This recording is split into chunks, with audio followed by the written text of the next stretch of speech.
retrouve pour un tout nouveau trade récap de la journée du 12 décembre 2025. Alors aujourd'hui, j'ai pas commencé l'intérim à midi, j'ai commencé à 9h, donc j'ai pu rentrer à 15h30. On a fait une petite journée aujourd'hui, c'était sympa. Bref, j'ai eu le temps d'être là pour pas l'ouverture des marchés, mais l'ouverture de 16h. Entre guillemets, on va aller voir ce qui se passe. Je vais juste réactiver Chart Data, Show Execution. Ok, alors deux positions, un SL, un TP, juste ici. Alors, je m'attendais à une délivraison haussière. Pourquoi? Parce qu'en haute time frame, je dirais pas monthly, mais weekly, je crois. Voilà, weekly. Juste ici, on avait pris un weekly, juste ici. Et pareil, on avait créé une grosse zone d'équal daily juste là. Ok. Donc en fait, bah là, je suis en train de me faire en même temps mon truc. Mais là, toute cette zone, en fait, elle correspond à de l'order pairing. Bref, c'est pour moi, je backtest en même temps. Donc tout ça, c'est de l'order pairing juste ici. Donc voilà. Ok. Là maintenant, on a bien break baissier. Donc dans les prochains jours, je serai plus baissier que haussier. D'ailleurs. Ensuite, du coup, je m'attendais à une délivraison haussière. Pourquoi? Parce qu'on avait ces équales juste ici. Si on descend, je sais pas si ça va se voir en H4. En H4, déjà, ça se voit pas trop, c'est pas très clair. Voilà. En H1 juste ici, il nous restait voilà, que de la failure swing juste ici. Hop. Donc voilà, je m'attendais à ce que on revienne sur ces plus hauts. Donc voilà, on avait pris la Buy-side liquidity juste ici en H1. Donc je m'attendais à une réaction haussière de la part de la bougie H1, sauf que j'aurais dû attendre la clôture de la bougie H1. Mais aussi, j'avais fait un autre truc un peu con, je crois. Je sais plus. Bref. Hop, juste ici, donc on décale juste ici, donc voilà. Je m'attendais du coup à une attente haussière par rapport à cette journée. On voit que juste ici, on a cette zone liquide que je vous ai montée en H1 juste avant. On a encore toute cette zone de failure swing qu'on a qui nous reste ici et ici les équales. Donc voilà, ça c'était pour moi une belle zone à aller chercher. Alors, ensuite, ce qui s'est passé, c'est que voilà, on a eu un prix assez run. Normalement, j'aurais dû attendre en fait un break de structure en M5. Donc j'avoue, il y a un peu de FOMO là-dedans. Parce que là, du coup, je suis allé en M1 alors que je n'aurais pas du tout dû. Mais bon, voilà, c'est comme ça. Ça vient petit à petit. Bref. Du coup, voilà, on vient sweep ce high juste ici, voilà, ce swing high juste ici qui est au-dessus de la zone liquide. Donc voilà, je m'attends à une réaction, sachant que là on avait réagi la première fois dans ce petit fair value gap. Ensuite on avait créé un swing low qu'on est venu break, donc pour moi ça c'était un intermédiaire low. Et ensuite du coup je m'attendais à une délivraison silver bullet juste ici, sauf qu'on n'avait aucun fair value gap à part ici. Donc voilà, je suis rentré en position, hop, quelque part par là, mon SL placé sous ce intermédiaire high et je targetais du coup les plus hauts de 9h30. Donc voilà pour le trade, petit SL juste ici et là maintenant il me restait après 180$ de DMLL, sauf que du coup bah voilà, on voit bien que même en M5 on avait juste une belle réaction baissière. En M1 si on va un peu plus loin on avait encore cet order block baissier où on vient juste très bien réagir. Donc là on sait que maintenant ça c'est un intermédiaire high et du coup on veut pas aller les voir chercher, sachant qu'on a encore un euh, plus bas daily qui était juste ici. Voilà, du coup j'ai full port ici, voilà, une position ici, parce que du coup là on avait encore un BPR. Attendez, parce que je vois plus, mais je crois qu'on avait un BPR si j'ai bien regardé. On n'avait pas de BPR. À part peut-être ici, mais non, on n'est pas mieux, on n'avait pas de VPR, j'ai rien dit. Voilà, mais du coup, je suis rentré en position, je suis rentré en short. Là, on est encore revenu dans ce fair value gap. Je suis rentré encore une fois en short et chez Target, voilà, donc cette zone de Ouais, voilà, donc... Ouais, excusez-moi, cette zone de plus bas, daily, donc voilà. Il y aura un trade qui aura été haussier, le second il était approximativement comme ça. Voilà, donc hop, baissier, hop, jusqu'ici. Donc voilà pour les deux trades de la journée d'aujourd'hui. En vrai, le trade baissier était beaucoup plus probable et que j'aurais même dû le prendre, sachant qu'on avait ce Drawn Liquidity qui était juste là en haut time frame et qu'on avait déjà eu. Si on va voir plus loin, en fait, on a déjà eu l'entrée Silver Bullet. Donc, en gros, attendez, on va regarder ensemble. On est revenu, voilà, à nouveau sur une zone d'order pairing. H4. Sachant que sur le S, je crois, on est venu liquider ses plus hauts. Donc, voilà. On avait eu... pardon. Un break de structure H1 qui était juste ici. Donc voilà, là, on est revenu sur des plus hauts. Hop.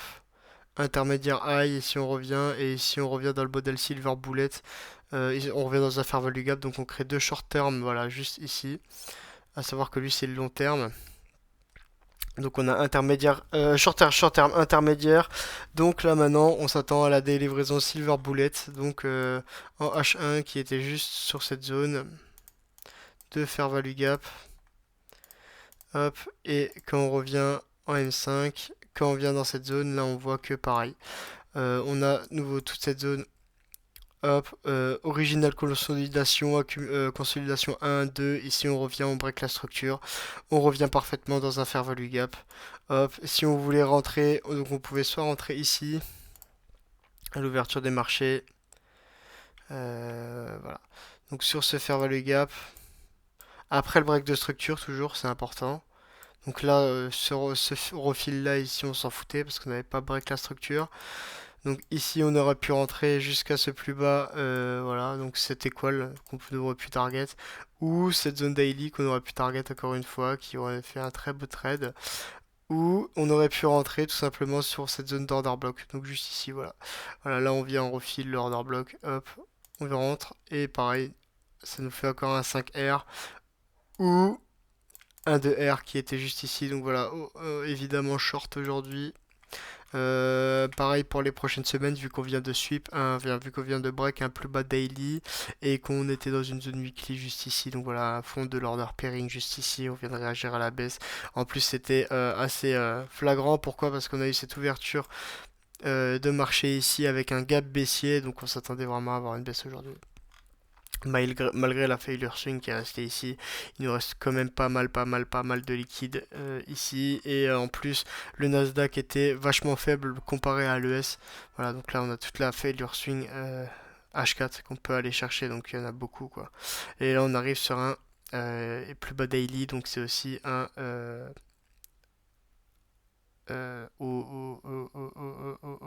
j'ai plus le nom. Bref, un intermédiaire low. Voilà. Bref. Donc voilà en gros pour aujourd'hui. Un SL, un TP. Le TP il était... Voilà. D'ailleurs, je voulais aussi... Je sais pas si je peux... Ah non, je peux pas switch. Je suis en train de backtest du coup maintenant ma compréhension des marchés un peu plus en détail sur FX Triplet toujours. Les gars, n'oubliez pas, vous avez toujours moins 15% sur le plan monthly avec mon code PAKI. Je crois que c'est ça. Et vous avez aussi une réduction sur le plan annuel avec mon plan PACI 12, donc PACKI et PACKI 12. Donc voilà, n'hésitez pas les gars, en même temps, passez par mon lien. Moi personnellement, ça me donne de la force. Je vais pas vous le cacher, je touche des commissions si vous passez par mon lien.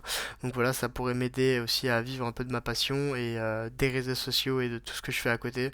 Et de vraiment me mettre à fond dans le trading parce que là, du coup, voilà, je suis à mi-intérêt, mi-machin, voilà. Donc c'est assez compliqué, voilà. Donc les gars, c'est tout pour aujourd'hui. Assez comme ça de la journée. À savoir que j'ai pris cette deuxième position, pourquoi? Parce qu'il me restait un DMLL de 180$. Donc c'était soit je cramais mon compte, mon challenge, soit tant pis.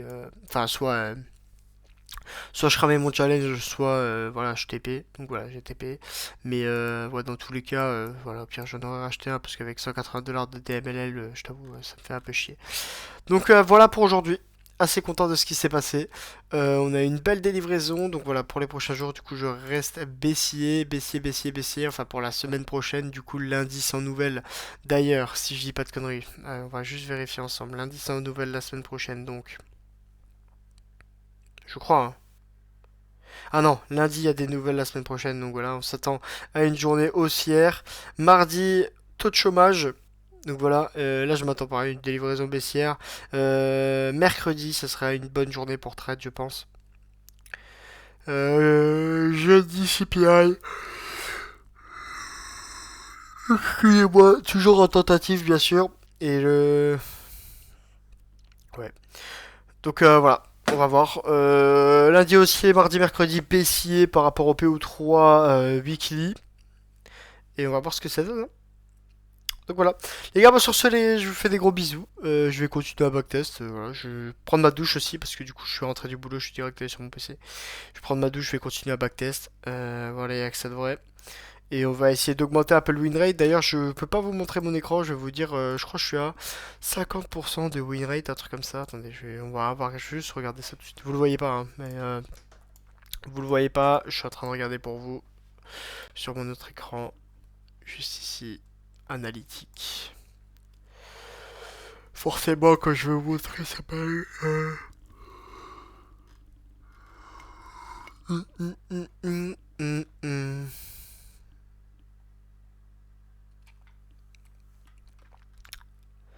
Hop, les. Attendez, ça charge. Parce que mon PC il est en train de cramer aussi. 44% de taux de win rate pour l'instant.